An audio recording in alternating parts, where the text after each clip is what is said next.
एक समय की बात है जब ब्रह्मा जी को यह अभिमान हो गया था कि वही सर्वश्रेष्ठ है और उन्हीं से इस सारे संसार की रचना हुई है। तब ब्रह्मा जी बोले, एकमात्र मैं ही हूँ यहाँ, मेरे अलावा यहाँ कोई नहीं है। अर्थात मैं ही ईश्वर, मैं ही परम ब्रह्मा हूँ। तभी उनकी नजर नागशैया पर विराजमान विष्णु भगवान पर गई। तब ब्रह्मदेव भगवान विष्णु से बोले, योग निद्रा में विलीन इस नागशैया में विराजमान आखिर दिव्य पुरुष कौन है आप? और मैं जिस कमल से उत्पन्न हुआ उसकी ऊर्जा क्यों सोख रहे हैं आप? तब भगवान विष्णु बोले, मैं आपकी ऊर्जा नहीं सोख रहा, बल्कि आप मेरी नाभि से उत्पन्न हुए हैं, अर्थात आपका जन्मदाता मैं हूँ। ब्रह्मदेव बोले, आप भूल रहे हैं कि मैंने ही आपको सर्वप्रथम जागृत किया था और इस सृष्टि के समक्ष मैं ही पहले उत्पन्न हुआ, इसलिए मैं ही श्रेष्ठ हूँ। तब भगवान विष्णु बोले, लेकिन जो आधार प्रदान करता है वही श्रेष्ठ होता है और आपका आधार तो मैं हूँ। ब्रह्मा जी बोले, लेकिन आप तो यहाँ नीचे विराजमान है और मेरा कमल ऊपर ब्रह्मांड में उपस्थित है, इसलिए जो सर्वोच्च होता है वही श्रेष्ठ होता है। अब आप ये मान लीजिए कि मैं ही श्रेष्ठ हूँ। जब नारायण और ब्रह्मदेव इस विवाद में उलझे हुए थे कि उन दोनों में सर्वश्रेष्ठ कौन है, तब उनके समक्ष एक ऐसी ऊर्जा प्रकट हुई जो इस संसार में सबसे श्रेष्ठ है, यानी कि शिव भगवान का प्रकाश लिंग। वो दोनों ही प्रकाश लिंग को देखकर स्तब्ध रह गए और तभी उस प्रकाश में से आकाशवाणी हुई, हे ब्रह्मदेव, आप सृष्टि की रचना के लिए उत्पन्न हुए हैं, और हे नारायण, आप इस सृष्टि की रक्षा और पालन के लिए। किंतु आप दोनों इस विवाद में कैसे उलझ गए? लेकिन फिर भी आप दोनों ये ज्ञात करना चाहते हैं कि कौन श्रेष्ठ है, तो आप दोनों इस लिंग के विपरीत छोर की ओर बढ़िए और दोनों में श्रेष्ठ वही होगा जो सर्वप्रथम इसके छोर के अंत तक पहुंचने में सर्वप्रथम होगा। इसके बाद ब्रह्मदेव हंस पर सवार होकर ऊपर की ओर चल पड़े, तो वही विष्णु जी अपने वराह अवतार में नीचे की ओर चल पड़े।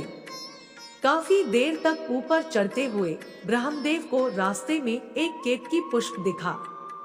तब ब्रह्मदेव बोले, प्रतीत होता है कि इस परोक्ष लिंग का कोई अंतिम छोर नहीं है, किंतु अगर ये पुष्प भी ये प्रस्तुत करे कि मैं इस स्तंभ के अंतिम छोर तक पहुंच चुका हूं, तो इस प्रतियोगिता में मेरी ही विजय होगी।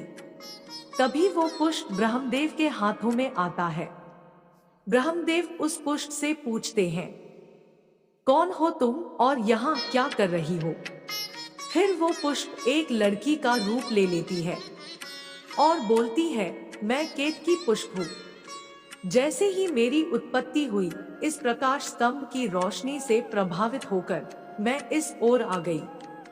ब्रह्मदेव बोलते हैं, हे केतकी पुष्प, मैं ही इस सृष्टि की रचना करने वाला हूँ, और अगर तुम चाहती हो कि तुम्हें सर्वश्रेष्ठ पुष्प माना जाए, तो तुम्हें मेरा एक काम करना होगा। तब केतकी पुष्प बोलती है, आपके इस प्रस्ताव के लिए धन्यवाद, मैं आपकी सहायता जरूर करूंगी। काफी देर तक जब नारायण और ब्रह्मदेव दोनों को ही लिंग का छोर नहीं मिलता, तो वो दोनों वापस अपनी जगह पहुंच जाते हैं। तब शिवजी बोलते हैं, क्या आप दोनों को लिंग का छोर मिला? भगवान विष्णु बोलते हैं, क्षमा करे प्रभु, लेकिन बहुत खोजबीन के बाद भी मुझे इस लिंग का छोर नहीं मिला। अब मुझे ज्ञात हो गया है कि ब्रह्मदेव और मुझमें से कोई भी श्रेष्ठ नहीं है। तभी ब्रह्मदेव बोलते हैं, ये सत्य नहीं है, मैं इस लिंग का अंतिम छोर ढूंढने में सक्षम हो गया हूँ, इसलिए मैं ही सर्वश्रेष्ठ और सर्वोत्तम हूँ। और इसका प्रमाण भी है मेरे पास, ये केतकी पुष्प जिसे मैंने प्रकाश स्तंभ के ऊपरी शिखर पर पाया। अगर आपको मुझ पर संदेह है तो आप इस पुष्प से पूछ सकते हैं। तब केतकी पुष्प बोलती है, हाँ, ये बिल्कुल सत्य कह रहे हैं। ब्रह्मदेव ने मुझे इस लिंग के ऊपरी शिखर पर ही पाया था। तभी उस प्रकाश लिंग ने महादेव का अवतार ले लिया और महादेव बोले, ब्रह्मदेव, आपने असत्य बोलकर विजय प्राप्त करने की कोशिश की है, इसलिए मैं तुमको श्राप देता हूँ कि तुम्हारी ही रची हुई इस सृष्टि में तुम्हारी ही पूजा नहीं होगी। और केतकी, मैंने तुम्हें अपना प्रिय पुष्प बनाने के लिए उत्पन्न किया था, लेकिन असत्य कहकर तुमने ये हक खो दिया है। मैं तुम्हें श्राप देता हूँ कि तुम्हें किसी पूजा में कोई मान्यता प्राप्त नहीं होगी और तुम्हें मंदिरों और पूजा स्थल से बाहर रखा जाएगा और केवल साज सज्जा के लिए ही तुम्हारा उपयोग होगा। तब केतकी बोलती है, नहीं प्रभु, मुझे क्षमा कीजिए। तभी ब्रह्मदेव बोलते हैं, मेरा जन्म इस सृष्टि को उत्पन्न करने के लिए हुआ है, फिर आप कौन होते हैं मुझे श्राप देने वाले। तब महादेव अत्यंत क्रोधित होकर बोलते हैं, आपके अहंकार ने आपके विवेक को हर लिया है, इसलिए आप मुझे देख पाने में असमर्थ है।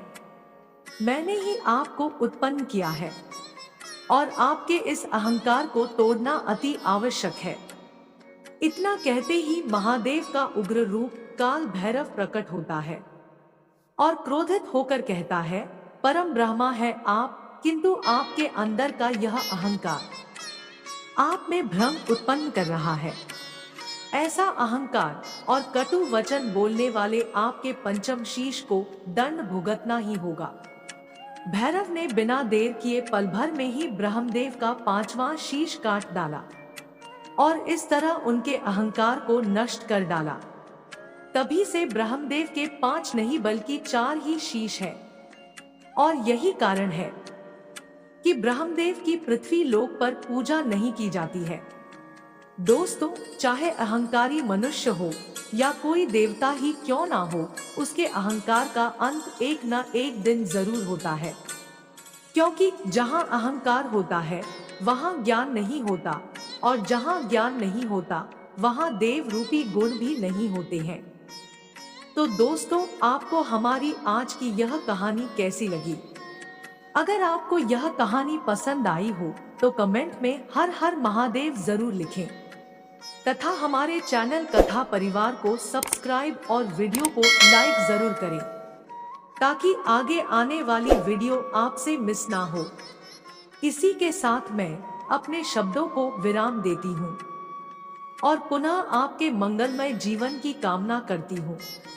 अंत में बस इतना ही कहूंगी, ऊपर वाले के आशीर्वाद और अपनों के प्यार के साथ कर दिखाओ कुछ ऐसा कि दुनिया करना चाहे आपके जैसा।